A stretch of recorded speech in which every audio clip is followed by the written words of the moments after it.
Assalamualaikum warahmatullahi wabarakatuh. Saya Layunatul Jamilah dengan NIM 2509626021. Saya dari Prodi PGMI akan sedikit menjelaskan tentang nasakh dan mansukh. Nah, apa sih nasakh itu? Nasakh secara bahasa adalah penghapusan atau penggantian atau memindahkan.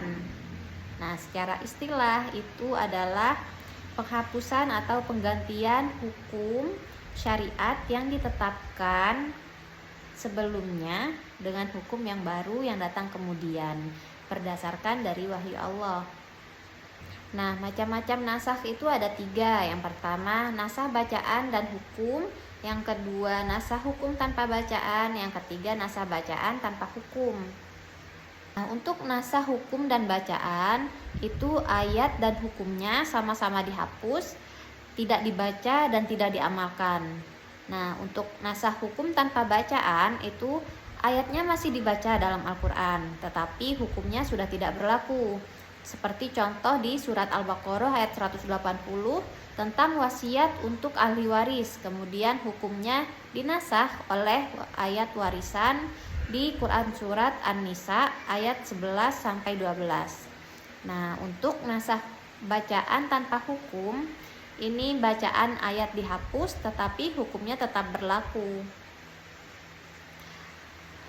Untuk contoh nasakh dalam Al-Quran, yang pertama itu ada perubahan arah kiblat yang awalnya menghadap Baitul Maqdis, kemudian diganti menjadi ke Ka'bah di Mekah. Itu ada di surat Al-Baqarah ayat 142-150. Kemudian ada hukum homer atau minuman keras yang di tahap pertama itu diperbolehkan tanpa batasan. Itu terdapat di surat An-Nahl ayat 67. Kemudian di tahap kedua dilarang ketika hendak sholat. Itu terdapat di Quran surat An-Nisa ayat 43.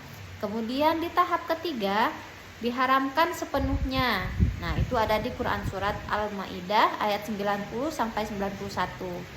Ini menunjukkan proses bertahap dalam syariat.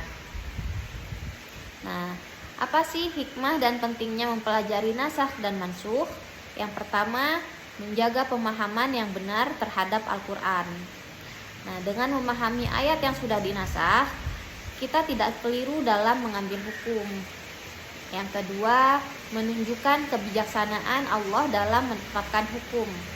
Allah itu tidak langsung memberlakukan semua hukum berat, tetapi melalui tahapan-tahapan yang sesuai dengan kemampuan manusia. Nah, yang ketiga, membuktikan bahwa Al-Quran hidup dan dinamis. Nasakh menunjukkan bahwa Islam menyesuaikan diri dengan perkembangan masyarakat tanpa mengubah nilai dasarnya.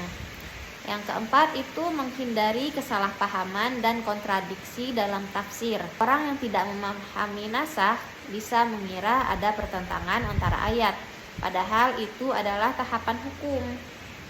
Yang kelima itu membantu para musafir, fuqaha, dan peneliti Islam.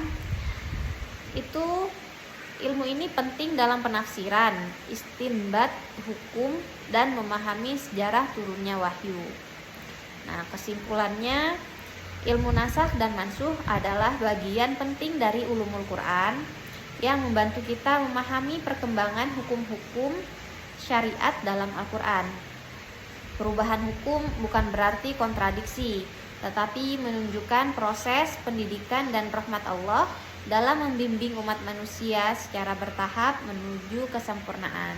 Mungkin itu saja dari saya, kurang lebihnya terima kasih. Wassalamualaikum warahmatullahi wabarakatuh.